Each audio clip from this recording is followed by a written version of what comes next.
What's up, guys? Gilmore and Donald here, dropping episode 6 of the Sideline Social Week 1 recap. We're going to be going over notable guys that were moved to IR. We'll touch on some key takeaways from Week 1, and we'll touch on some games. Hope you guys enjoy the video. Thanks again, and we'll be seeing you real soon. All right, Week 1 is in the books, baby. Week 1 is done. Can't call it football without some motherfuckers getting hurt and getting moved. Guys like Derek Brown are out for the season. Guys like T. Higgins are week to week. Jedrick Willis is out for this upcoming week 2 game. Jack Conklin is questionable. David Njoku is out. You got guys like DJ Chark was moved to IR. Puka Nacua was moved to IR. Hollywood Brown is out. But the biggest one, at least of lately, is Packers quarterback Jordan Love. He was not moved to IR, but he will miss a couple games with a knee injury. How we feeling about that, Donald? I mean, it's not good at all. I mean, it might have happened at the best time of the year for it to happen. They have a weak schedule coming up. I'm pulling it up right now. I'm sorry. You're good. The Colts this week, Titans the next week. Then they get into the Vikings, and it's looking like Jordan Love's going to miss 3 to 4 weeks. So if he's going to miss 3 weeks, those would be the games you'd want him to miss. I think Malik Willis might be able to win them 2 of those. Yeah, I mean, if he has some solid games. They weren't looking too. I don't think they would have won that game, but they were not looking too bad. I think they would have had a better shot. I know he literally got injured on the second to last play, but Malik Willis didn't even get the fucking ball off. And if I know any Packers quarterback, I know if there's any team with a quarterback that can do it, it's a Packers QB. You know, being a Lions fan, I've seen my fair share of Hail Marys getting answered. But it does suck. I was very high on Malik Willis coming out of college. Obviously, I don't call the shots, and I'm glad I don't call the shots because he would have been off the board in the first round. Now he's a 5th or 6th rounder struggling to stay in the league. They did trade for him, though, so they obviously see something in him that they don't see in Sean Clifford. But moving on to a really fresh one is running back for the 49ers, Christian McCaffrey. Take it away, Donald. I think they could have handled that whole situation a lot better. I mean, they screwed over a lot of fantasy owners. Oh, boy. Waiting like they did. I believe they knew it in the preseason. There's no way it came out week 1 all of a sudden. And then it's Achilles tendonitis. It was just, a calf strain. And they've just been playing it off, trying to string the league on. And it's not really going to affect their team much, let's be honest. Jordan Mason came out and ran for 120. You're going to miss some of his receiving touches, but that 49ers team is so stacked and solid that they'll be fine. Yeah, they had no trouble running the ball. I think he had 28 carries against the Jets, who aren't a solid run stuffing defense, but to allow a guy whose first career start, is that game, and he looked like a season running back, a season guy out there. As long as they can keep that. Yeah, the way he played too. He played so patient. Oh, yeah. It was fun to watch. He was fun to watch. It was very good to watch. So, yeah, I mean, I do feel bad because, he went from being questionable to, kind of being he went from being questionable to being a game time decision. How do you go from a game time decision to completely out and on IR?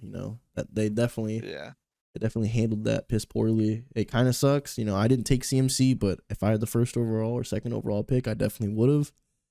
I know people don't really, athletes, NFL players, coaches, they don't give a fuck about, fantasy football, but people people don't have millions and millions of dollars, they like to play a little bit of fantasy, win a couple, $100, to have a star player like that, kind of his injury be swept under the rug and then busted out like this. It does kind of, it fucks a lot of people, it really does.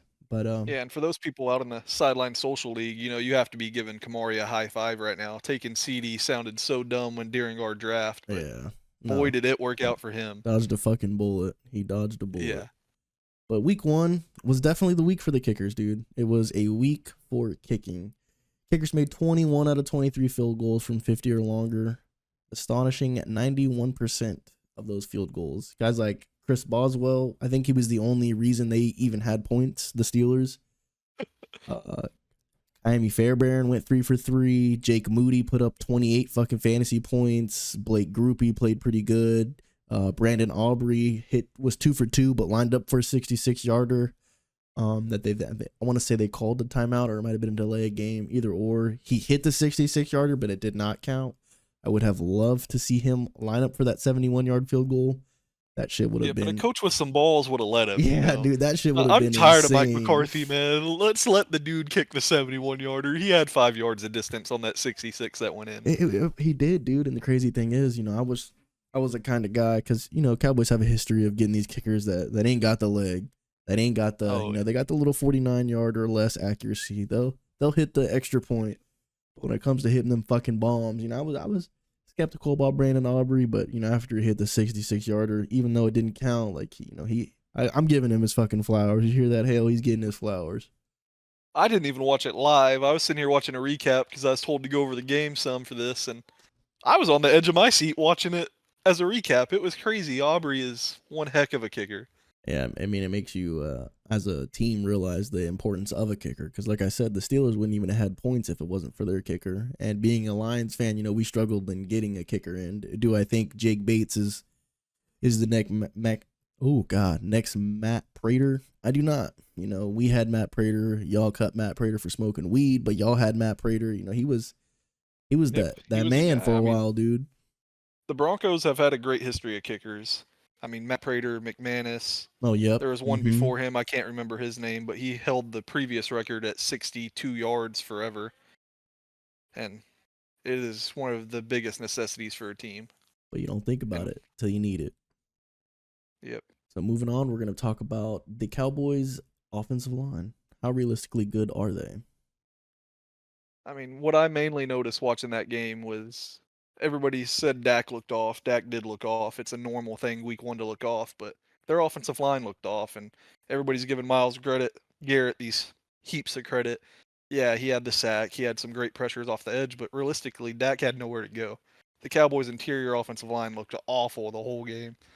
They were getting pushed back. Those DTs were getting pressure, and Dak had nowhere to step up to. He's running stride for stride with Garrett trying to get away from him, and he's not going to win that race. Oh hell no, he's a man amongst he's a man amongst children. Goddamn.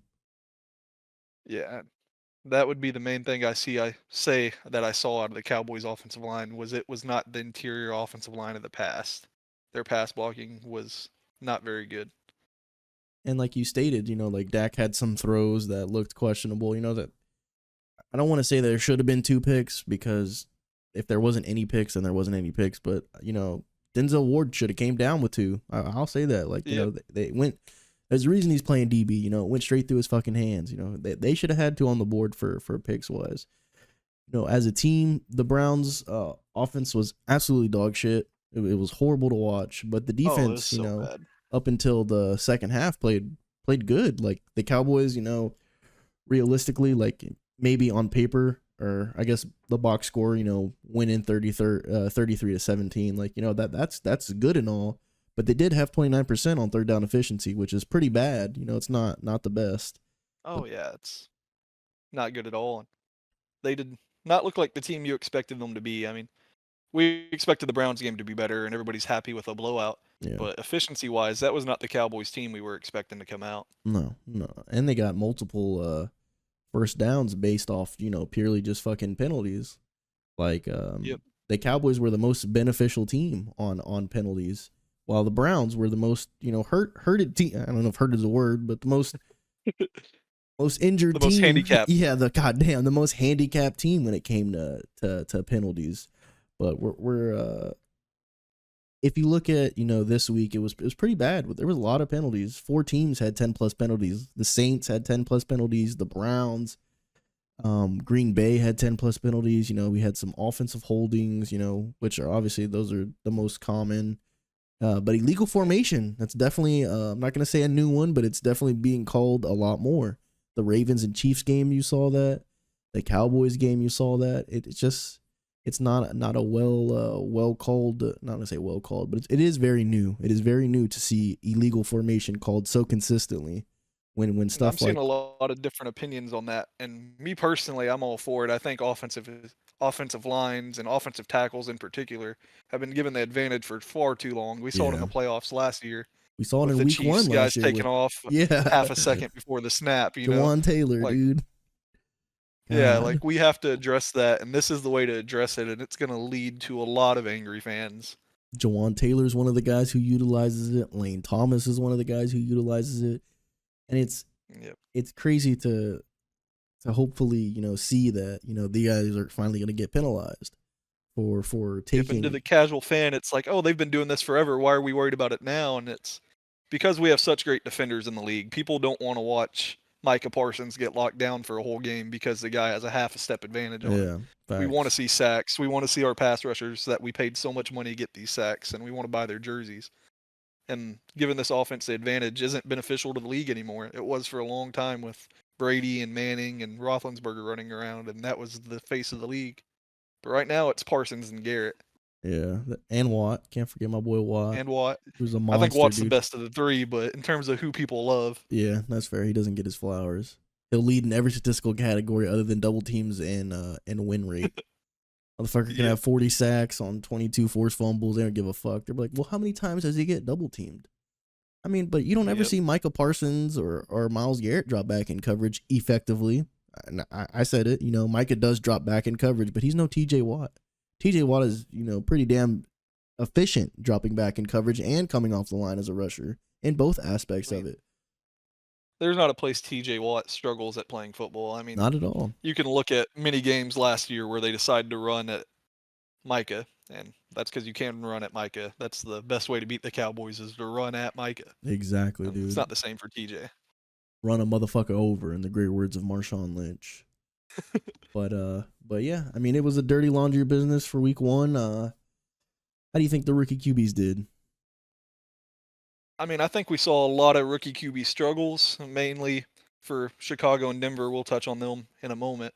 But Jane Daniels was the bright spot, and I think he was the least expected to be the bright spot. I mean, they came in saying Bo Nix is pro ready and Caleb Williams is generational, and Jane Daniels might have a Heisman, but he's just a runner. And he came in, and that Washington offense looked better than it has in years. He only threw for 184, and he did resort to pulling down and running a lot more than even their coach would have liked. He touched on that a little bit in his press conference. Yeah. But 16 for 88 rushing and 2 touchdowns and 17 for 24, 184 yards. He was highly efficient as a passer.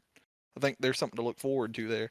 And you could even look at it like, he does have 16 carries on 88 rushing yards, but he has no turnovers. He wasn't fumbling the ball. He wasn't forcing the ball into coverage and it getting fucking picked off, which we've seen with quarterbacks, rookie quarterbacks I or mean, we just saw commanders it with Bo quarterback. Nix Yeah, with this week. Bo Nix dropping back, just like, oh, I'm about to get sacked. Let me fucking chunk it and then into double coverage. Let me hit the underneath guy who gets picked off by, me getting baited. Yep, and that's what happened with Bo Nix this week. He walked in there, everybody says he's pro ready. Sean Payton says he's ready. We start him, and then you see a guy go out there. We lacked efficiency. We lacked a downfield threat. We couldn't run the ball. And you saw Bo Nix try to put a lot of that weight on his shoulders, and he threw a few balls he probably shouldn't have thrown. And it led to him having, a bad stat line. Probably having one of the worst week ones he could have wished for. Yeah, most definitely. But he did have, he did sling that motherfucker 42 times. So, that shows Yeah, I mean, the faith. weight was on his shoulders. Yeah. You're handing the ball off to your running backs and they aren't necessarily producing. Yeah, and then you go out there, he led the team in rushing. I mean, there's some bright spots and definitely still places to be hopeful in Denver. I can't write anybody off week one, but it was not the week one we were looking for. And the same can be said for Caleb Williams. I mean, a generational prospect. He was sub 50% completion rate at 14 for 29 and only threw for 93 yards and no touchdowns. I think their offense accounted for 10 points. Yeah. Like, this was not the Caleb Williams that was advertised by any means. And I'm not going to say realistically because, like, a win's a win, but, like, watching that game, like, the Titans, had it in the bag until Will Levis decided to fucking heap up the worst ball I've seen in fucking years and then drop to his knees when it gets fucking picked off. Like, look, buddy, you're praying the ball gets completed. You didn't say to who. So the defense is taking that bitch back for 6. Like, I don't know. It's just, he's obviously in our division. He was the first overall pick. He tried to do a lot of that college shit, a lot of that USC shit, a lot of that Oklahoma shit. And he was getting out, he was breaking the first tackle maybe, And that's a lot of the same of what we saw at Bo Nix. They were both scrambling around in the backfield like they were the most athletic player on the field still. Yeah. I mean, he They only weren't efficient on third down, and nope. neither were the Titans. Yeah, It just was not a good game. not at all. They were averaging 2.8 yards per carry or per play. The Titans were averaging 4. You know, the Titans had three turnovers, and at one point, you know, the game was close as fuck. So to turn the ball over 3 fucking times and the game be as close as it is, I Yep, just and I mean, for the Bears, that goes back to just more than Caleb Williams. I mean, DeAndre Swift was not as advertised. oh no, I could have told you People that. came in thinking he was going to be that 1,000-yard rusher you saw in Philly with one of the best offensive lines in football, and it is not what it was supposed to be there. I have not watched tons of DeAndre Swift film since he left, but his one of my bitches or gripes towards him is he was afraid of contact. And I don't know if that still holds true. I mean, he did rush for his first 1,000-yard He season runs ever. soft. Yeah, he does. He does. I'm telling you, dude. He does not run north and south. He's just afraid of it. He had 10 carries on 30 yards. He averaged 3 yards a carry. And I guess if you want to look at it from the positive standpoint, like, yeah, he got 3 yards a carry. Eventually he's going to get a first down. But, like, you got to force feed his ass fucking 20 times. I mean, that's not a positive standpoint in football. If a running back's getting you under 4, you're looking for another one. Yeah, but that offense wasn't moving at all. Yeah, it's true. You gotta have something to hang your hat on. Yeah, he has a 2-point. They had a 2-point conversion that they got. Carlos Santos, their kicker, went 3 for 3. So again, like I said previous, it is the year of the kickers. The kickers did very well. The Bears defense was as advertised. I guess in the second, I would say in the second half and the first half, you know, they had 17 Then points. again, you're going up against Will Levis. That is very true. That is very, very true. I just do not know what the Titans are doing. Like, I just don't understand it. You bring in, I'm not gonna say all this talent because I don't think Tony Pollard's crazy. Calvin Ridley, you know, we're kind of just going off the name and his Alabama hype. I don't know how he did last year, but he couldn't have been too crazy. You know, you get Tyler Boyd, who's a solidified, you know, wide receiver 3. Like, you get L'Jarius Sneed, and you rebuild this defense, but you have, you know, fucking a turd. Like, you got a steak with 2 mashed potatoes, you know, baked potatoes, whole bunch of sweet tea, you know, all the fixings you could fucking think of, and on top of that steak is just smeared shit. And I Will mean, it's Levis. like a homeless man driving a Cadillac, you know. Yeah. I don't understand. Like, and I get it, you know, you don't maybe they weren't put in the position to take a QB this year, last year, but fuck, dude. Like, you're ruining D Hop's, you know, he got very limited in years left, and I'm a very big D Hop guy, but fuck. I think any man who puts mayonnaise in his coffee, you got to take a deeper look at and decide if you really want that guy making some decisions for you.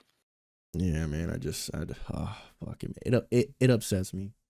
Because, like, you know, I'm a Kentucky fan, so I've watched Will Levis. I'm not gonna say I fucking studied the film on him, but like, I know Well, you did. no We did. quarterback from our team should be taken in the top 4 rounds or even put in the position to start just because they're, you know, you watch them play. We're a run first team. You know, we're an RPO team. You know, we're not. You know, he has a cannon. But, like, we didn't have a fuck ton of 1,000-yard receivers. We didn't have a fuck ton of big plays. Like, you know, we were winning games, but we weren't blowing motherfuckers out. Just pains me to see. But got anything else to touch on this week 1 recap? I think we gotta hit all the notes. Yeah, I think we hit the main notes. I mean, we should probably look at the Bengals a bit just because how bad was that offense this week, man? Oh, Like, dyed his on hair and paper. everything. Yep, he dyed his hair. It was not good, man. And losing to the Patriots like that, it is tough to hear Jamar Chase talk the way he's talked this week since that loss, you know? Yeah. And you gotta think, you know, like, Jacoby Brissett is a starting caliber player, but he's not a consistent starting caliber. Like, you're not gonna get, you know, 10, 12 wins out of him. Like, he'll win a couple games here or there, but like, they fucking absolutely force fed Ramondre. Like, you know, they gave that motherfucker rightfully so. You know, he's a solid player. He's a respected back. But yeah, but he is not. I mean, nobody expected him to bell cow a team to win no, over fuck an no. NFC championship. I mean, an AFC championship contender Fuck that we all thought the no. Bengals were. Yeah. Not And at like all. the Bengals' run game looked absolutely abysmal without Joe Mixon there to carry the load. Like, Go mix him up, Mixon, baby. their leading rusher, I think, only had 30 yards, and I guess that's kind of apparent across some of the league and the two-back systems we're seeing, but it was not sustainable there for them this week. Yeah, I mean, when your running back consists of Zach Moss, Joe Burrow, and Chase Brown, he ain't looking too good into the running back category. But like I'm gonna give Ramondre his flowers. He had 25 attempts on 120 carries and a tug. Like he was chugging along. God damn it! They had a couple receivers who had 15 plus yards, and KJ Osborne, Hunter Henry, Tyquan Thornton, and Austin Hooper. But like none of those guys had a tug down or a tug. They were just kind of necessarily moving the offense a little forward while Ramondre was really hammering at it. Yep. But I mean, And look at Jamar Chase. Like, he 6 for 62. Like, that's for a guy who wants to get paid Jay Jetta money. Like you're coming out here and going like, fucking take the weight, take these receptions from Ilyasova. Like, I don't even know who the fuck that is. Like, give Jamar I mean, Chase we've had 10 this or conversation 11. a lot. This is a few of the conversations we've had when we talk about T. Higgins, and I'm a big T. Higgins believer, and I've had these arguments a lot where people say Jamar Chase is the number one, but we see when T. Higgins is out, this offense comes to a standstill. It is a Yeah. problem when Jamar Chase doesn't have a Tyler Boyd or a T. Higgins to take the weight off his shoulders.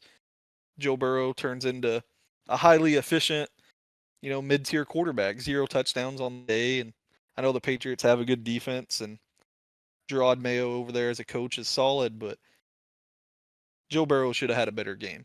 Let's Oh, be most realistic here. definitely. 164 yards. He's efficient, but they couldn't get downfield at all without T. Higgins there to take some attention from Jamar. Yeah, no, I completely agree. Like, you're looking at the Patriots versus Bengals, and as a Bengals fan, or even as a football fan, you're like, anyone outside of the Patriots is taking the Bengals, especially at home, week one. Yeah, I mean, we're taking the Bengals by 20, you know? Yeah, no, I just hopefully they can bounce back. I like Joe Shiesty. It's a dope nickname, but they do have a tough team ahead against the Chiefs, so I don't I don't know if I can really say the Bengals are going to win that one. The Chiefs are a solid football team. Anybody with Fatty Patty, on your team is gonna play great. Yeah, and I think this will be a real eye test game. Like, we go in there and we'll see what the Bengals are made of. They always play better versus the Chiefs. They might be able to keep it close, but if the Chiefs go out there and win by 20, we're looking at the Bengals having a top 10 draft selection this year. Yeah. They did not impress me in week 1 at all. At that point, you look at, do you take Jamar? Do you keep Jamar around, or do you take somebody else in the draft? Yeah, and from what it seems, Jamar isn't willing to negotiate a contract. He's been saying there was a report from Schefter today about it. Yeah. He said the Bengals didn't handle his offseason correctly, and it might all be talk, but you really got to look at those things if they finish out the year the way they started it. I did see something that said he no longer wants to negotiate contract during the regular season, and the Bengals have only negotiated a regular season contract once in the last 20 years, and it was a 1-year extension with Andrew Whitworth. Okay, so I guess there's not precedent for it, so this is just a normal time for them. Yeah, they're he could be on the move. Not gonna count it out if they don't look. I mean, they don't look like they're gonna get it done. I know they offered him similar Jay Jetta money, if not the same exact amount. I don't know how true that is, He's but third year in a 5-year rookie deal, so yeah, this is probably their last chance to get some decent draft capital out of him when he has 2 years left guaranteed on a contract. yeah, I would love for him to be on the move. Obviously, you know where I want him to come. Don't think it's gonna happen. I'm a big Jamar Chase fan. Love Jamar Chase. I think he's solid. Him with Amon Ra would be one absolutely terrifying fucking duo. But we'll hopefully see how it plays out throughout the week, throughout I guess the football season. That kind of recaps week one. Let us know in the comments if you guys thought some of our takes were a little outlandish, or some of your favorite moments during week one. Again, I do promise that we will get the defensive award list out very, very soon to y'all. It is 2:51 in the morning, so we love to record for you guys no matter the time, no matter the day. It is football Sunday, so you motherfuckers get out there and enjoy your Sunday.